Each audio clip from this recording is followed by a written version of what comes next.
Virginia, Victorian Psycho is a novel that profoundly unsettled me in the best possible way. Sorry, thank you. It's okay.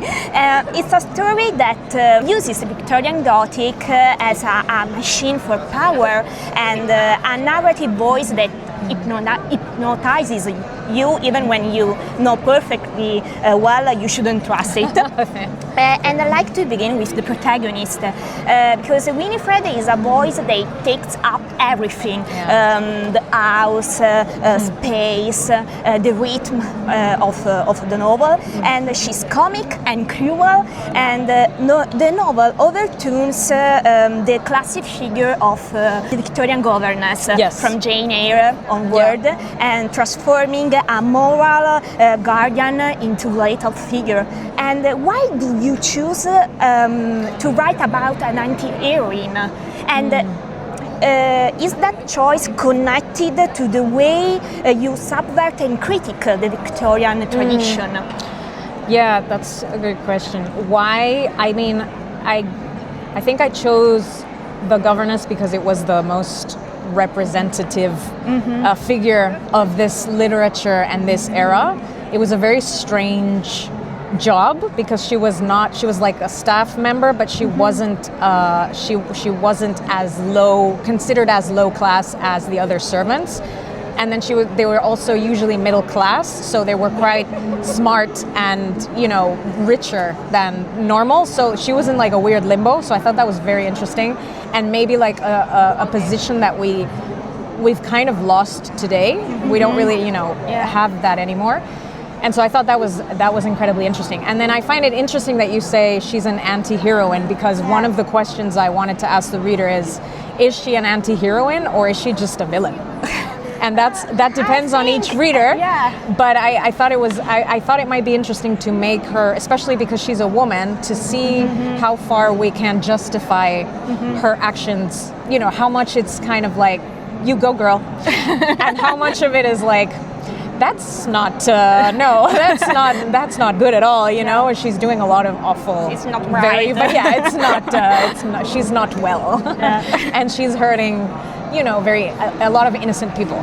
So I thought that was interesting to play with. But yeah, I've always loved the Victorian Gothic literature and Victorian Gothic elements, and I think it's a very contradictory time because it's very cozy and very romantic, but it's also very violent, and it was very abusive. So it just felt perfect. And the more I researched it, the angrier I got. And so the voice of Winifred got more and more aggressive, but always with humor, because I think. In fact, the novel is incredibly violent. Every time an image risks becoming beautiful, you break it with detail that disturbs. So how do you write violence without turning it into spectacle? Yeah, that was I don't know, and if you ever find out, please call me and tell me, because that was really difficult, the balance. I knew it had to have humor. She uses humor to manipulate the reader. She uses humor to justify what she does. So I knew it had to be, but it also had to be very violent because it's the first person narration from the point of view of a psychopath. So I didn't want to appear shy and shy away from the violence. It was very necessary, and I did want the reader to realize how awful it must be to be in her head all day.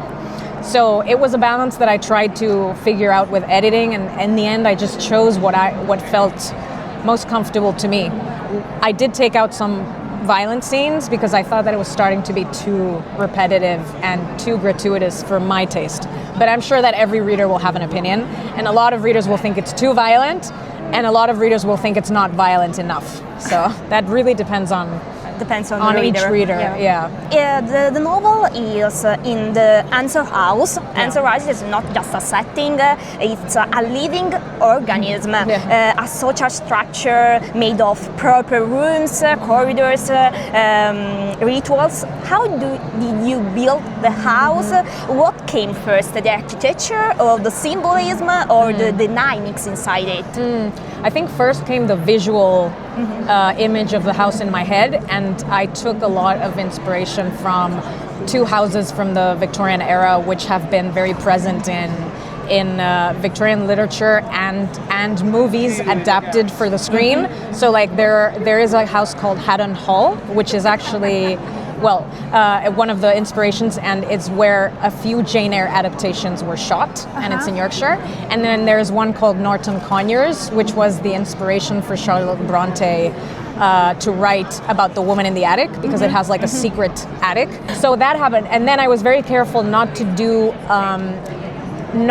plan out the house too much, because I wanted it to feel like a maze. Like you don't really know how many corridors, how many floors, how many servants, so that it was, because at some point I had like a list and I decided not to include it, so that you feel like a kind of overwhelming, confusing space. I guess later on I realized that it kind of symbolizes the repressive era that it takes place in, so the Victorian society and all the rules and the contradictions. So there are also like stairs that lead nowhere, like, and then secret attics, like hidden behind tapestry, because it kind of represents the repression and the hypocrisy of the society that she lives in. Virginia, thank you so much. Thank you. Because Victorian cycle is, I think, it's one of those books that show us the evil, but evil is not that something that comes from outside, but something that inhabits order, manners, the elegance of perfect sentences. So thank you for taking us into this world. That's so interesting. Thank you. I think, I'd say the most terrifying evil is the one that comes from inside. Yeah. From within. So that's really wise. Thank you so much. Thank you too.